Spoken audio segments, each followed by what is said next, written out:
Okay, guys, I know, your dinner is waiting for you, but bear with me. I'll try to make this interesting to you. So, what I will present is not only what I have been involved in, is the effort of a big group of colleagues and friends all over the world, and I also will try to look at you to make sure the ones that are here stay with me. So stay tuned, look at me, I will look at you, and you will see that you will enjoy it. So I will focus my presentation on 4 key points that we have been struggling and also engaged in within what we so far call our lively urban futures initiative or platform. We still don't know whether it will be a platform, an initiative, a network of networks. And we don't know because we are really engaging with different communities, and that's what it takes to really listen to them. So the 4 questions I want to address are, why do we need to focus on urban issues? How is it that we are designing our approach to this issue? Who is participating? Who are we engaging with? And what is what so far we think we will deliver? And if I were to present this next year, I swear to God, what I will be presenting will be different, because we are exactly in the process of engaging in this. So let me now move to the next one. So why urbanization and why urban areas? We distinguish between urbanization as a process that entails, and I will refer to that later on, demographic changes, technological changes, changes in governance, changes in lifestyles. So why are we focusing on urbanization and on urban areas as what we could call the most socio-ecological of all systems on Earth? Well, why? Because urbanization and urban areas are at the heart of many of the processes and challenges described by the Future Earth Initiative.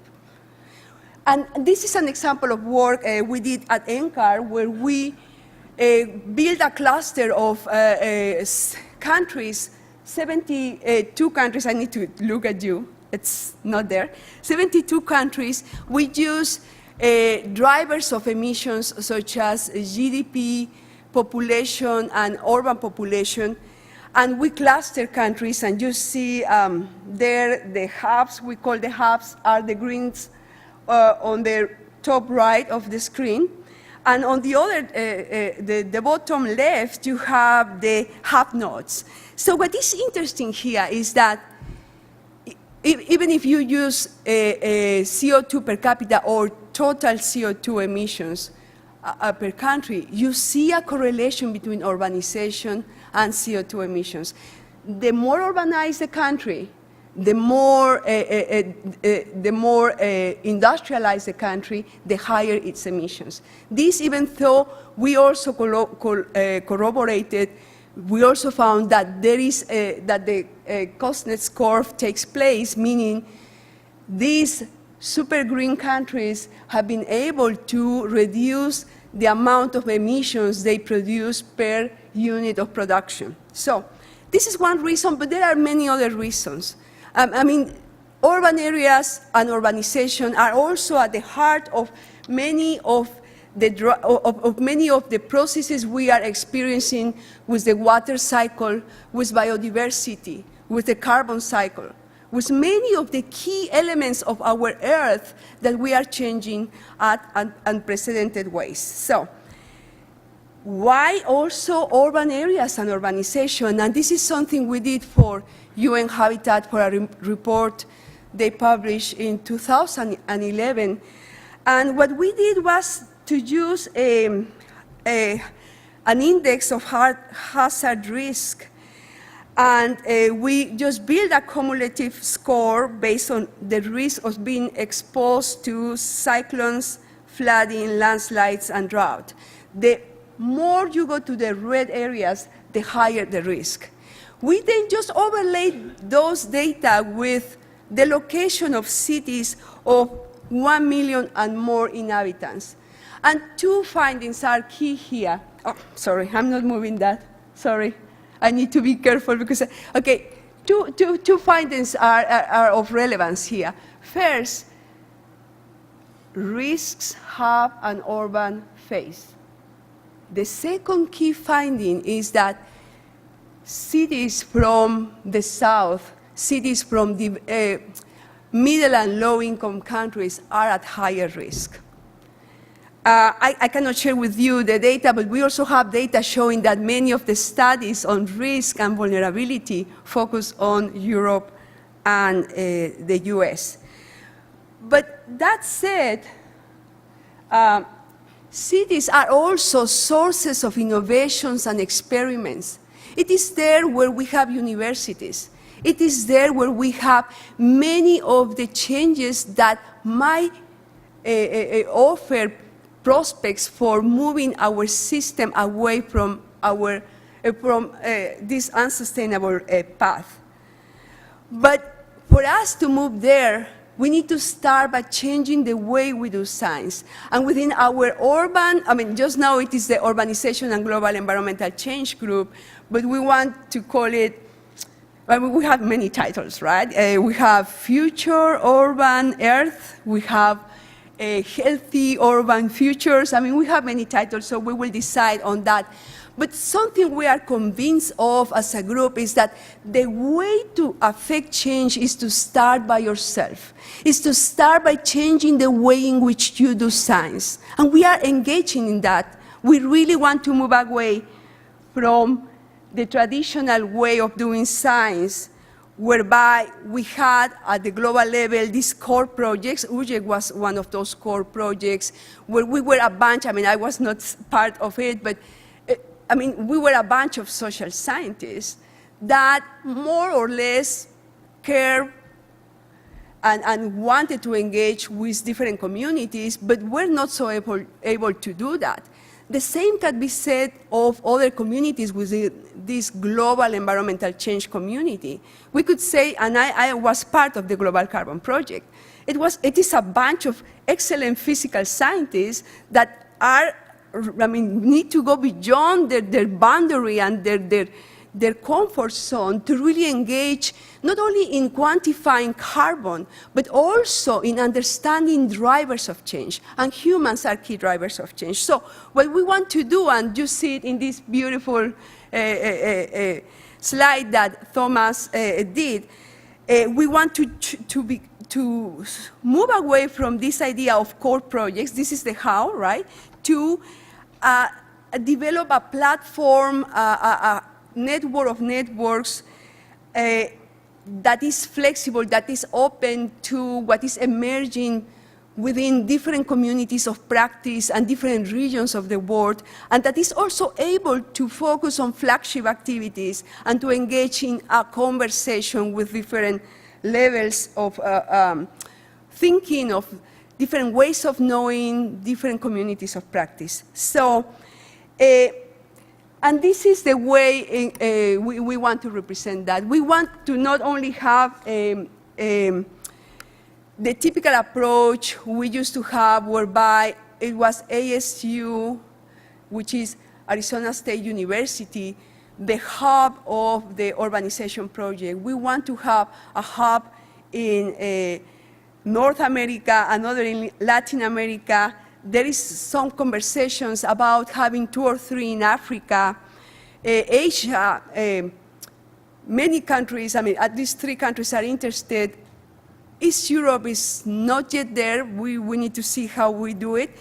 And this sounds beautiful, but a key challenge we are faced with is, where do we get the money to do it, right? So, it's beautiful, it's dreamy, it's catching our eyes, and, but it's challenging.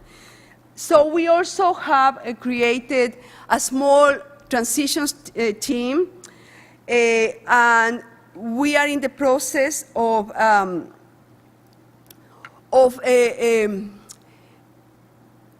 creating a transitions team.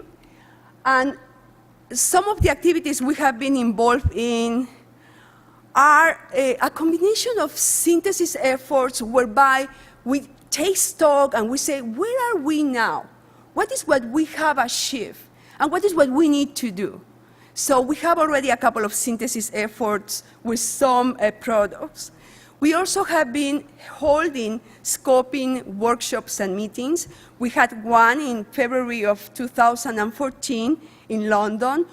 I will refer to a survey we have been sharing with many representatives of these urban communities, because we really want to get a sense of what they want and how can we better engage with them.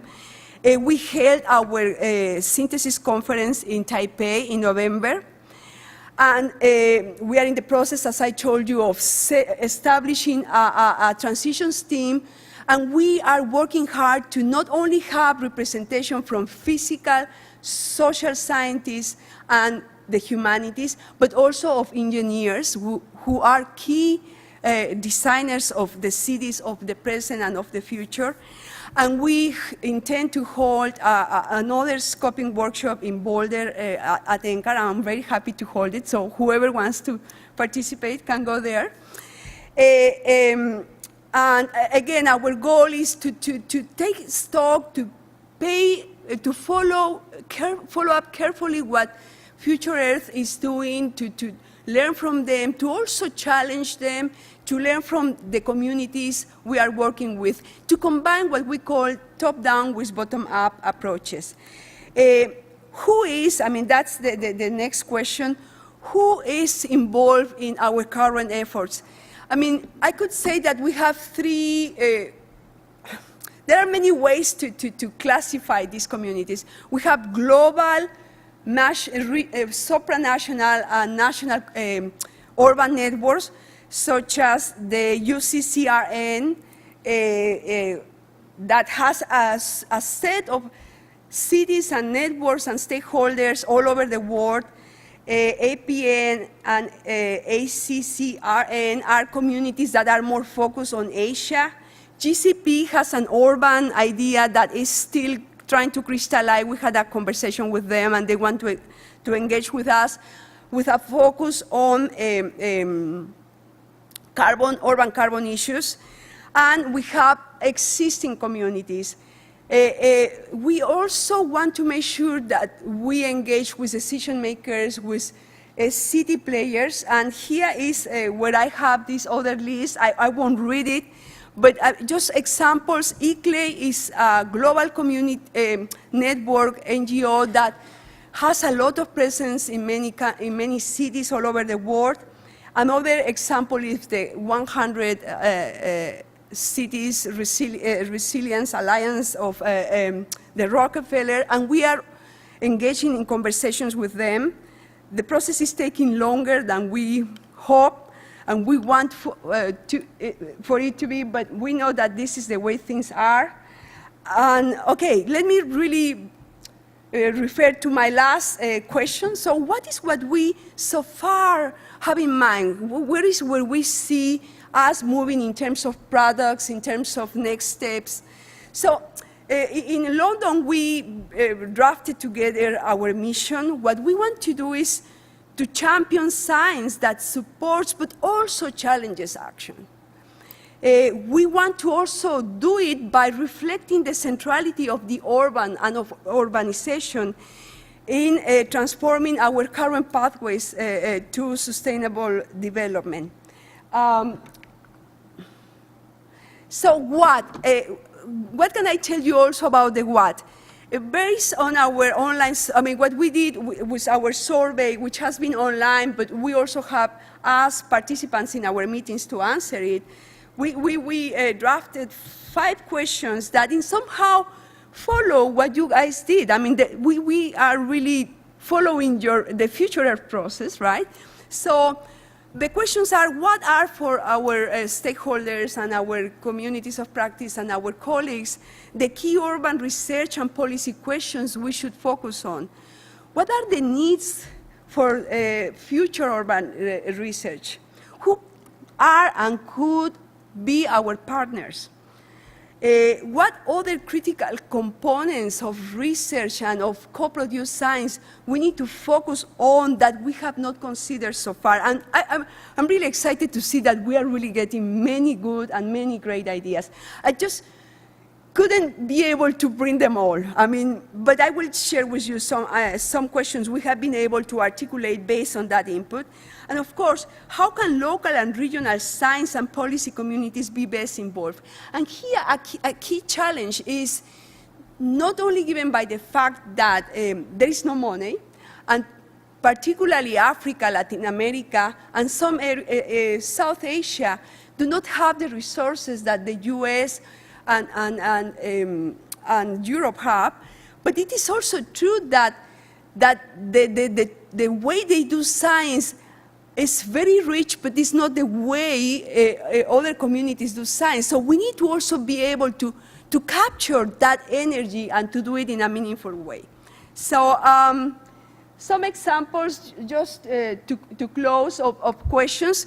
We reframe and rephrase the idea of the dynamic planet, which is the dynamic urbanizing planning. And 3 key questions we care about are, how do urbanization and cities drive the changes that we are experiencing globally? And how do urbanization and urban areas vary across scale, place, and time? Something we have been working a lot on, because whether you believe it or not, if there is something we don't know, is that. I mean, we talk so much about urbanization, we don't agree about what urban is, for instance.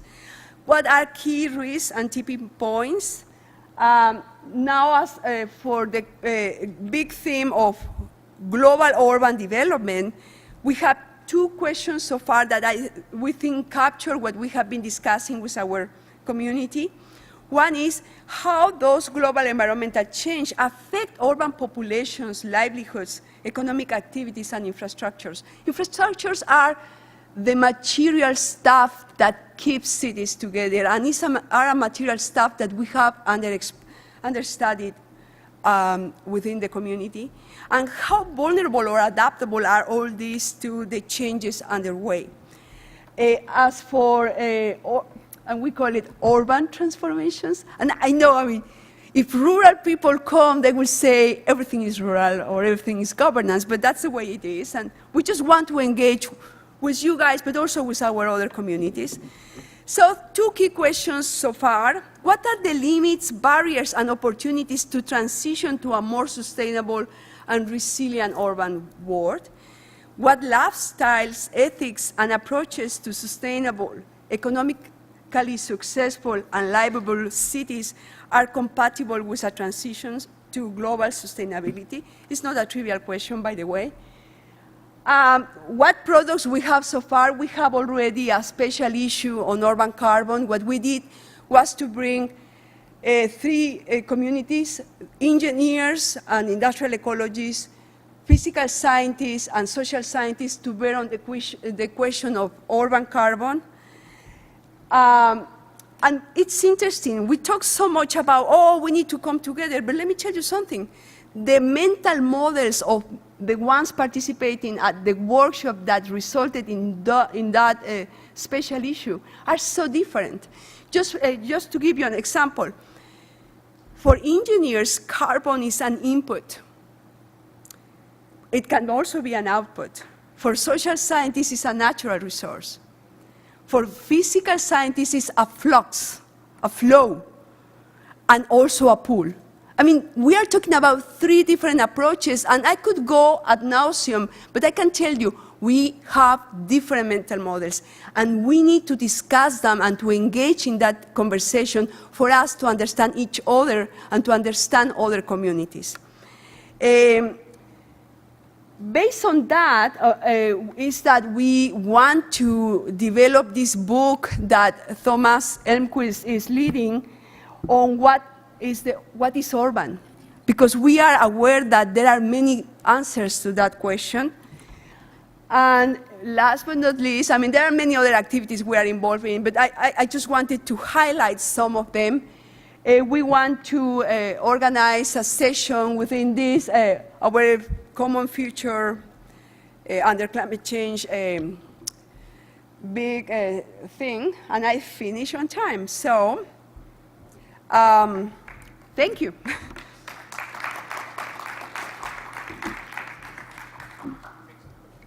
Yeah, if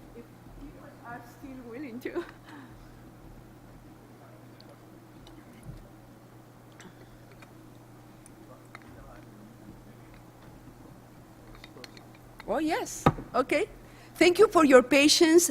I know that being the last is terrible, but I saw your faces. I saw that you engaged, and that's what I wanted to do, to engage with you. Thank you very much.